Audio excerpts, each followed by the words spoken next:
Hey guys, it's Norm from Tested.com, and for today's show and tell, we have a very special guest in our office. This is Carl Merriam, who, if you've watched last year's Oktobercast, you might recognize Carl. You are one of our favorite Lego builders. I first met you at Bricks by the Bay, our local Lego convention, and invited you over to show off this amazing Cthulhu Lego sculpture that you built. But you have built many more since, and so welcome back. What do we have here today? Well, we've got all kinds of stuff. Where do you think you want to start? Let's start with this, which caught my eye immediately. It looks to me like Han Solo's blaster, the DL-44. It is based on the blasters. I kind of did this really early on, probably around 2004, 2005. I didn't have that many parts at the time, so we're kind of try to get a blaster feel and look. But if you look at reference photos it's got, there's quite a few differences. I try to clone a few things, like on this the back side over here. You got these two top hats for these little knob things. Top hats for the knobs, nice. Little extra detail. Some more knit caps for the knobs on this side over here. Got it. Those are all Lego guys. What is that? The barrel here. That is that's a drill actually from I think that was Rock Raiders. So this actually pops. It goes the other way around on the normal set. Oh. I'll spin on there. Wow, that's a clever find. What I love about this piece is you're basically kit bashing with Lego. When you're building your My Own Creations, your MOCs, you're taking parts from other kits, model kits, smashing together to what looks like something cool. Something else. Yeah. Which is how the prop makers at Lucasfilm made the weapons and the props for the movies. I mean, this basically was just, I try to put as many little things on here. So it's like a sextant here, there's air tanks for a Lego sights, guy. Yeah. You got the frying pan. There's a wagon wheel on the back there. I mean, spears, all sorts of different things. Spears, worm gears, lances. I mean, it's really just pretty much every black piece that wasn't like a square. I try to jam on there. So you built this when you first really started getting hardcore into making custom creations and replicating things in the real world, which is itself fascinating. You said this isn't perfectly accurate, but since then you have actually created some things that are very close to accurate. Well, it's easier to do when you have a lot more parts. That's the main thing. So how many parts do you have in your collection right now? If I had to guess, I'd say probably about 230,000.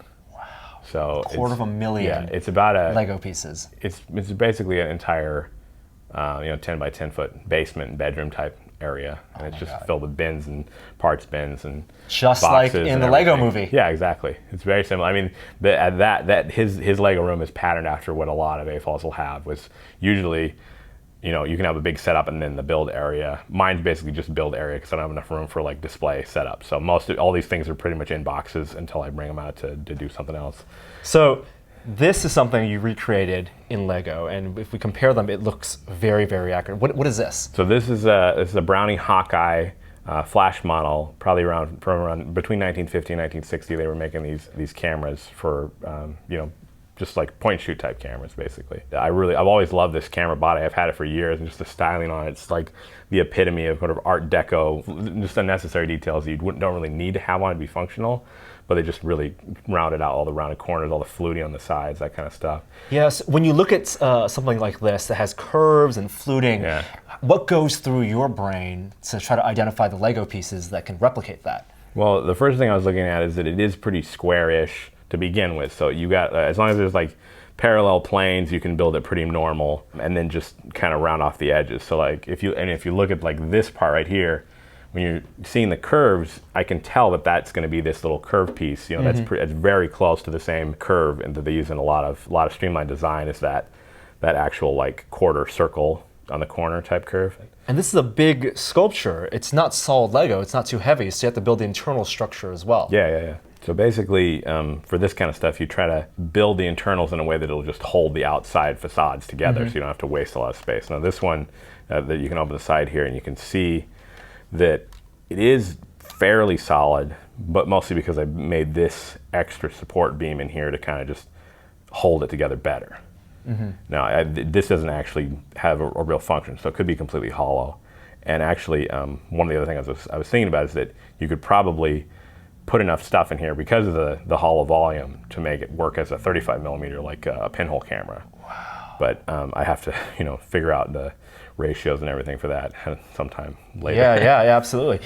Something you were engaged in more recently that was really cool on Flickr was an iron builder contest. Can you describe what that was and how these pieces relate to that? So basically, Iron Builder, it's basically what it sounds like. It's Iron Chef, but for Lego stuff. And this is a fan-run event they've been doing for a few years. It's kind of one of the more intense Lego competitions in that it's a one-on-one battle between you and another builder. Whoever gets selected, 2 builders battle head-to-head. For one whole month, for you guys a whole month, build, and there's got to be a secret ingredient or a secret Lego piece. Exactly. So they assign you the secret piece, and then they'll ship you out a bag of the pieces. So for mine, it was this.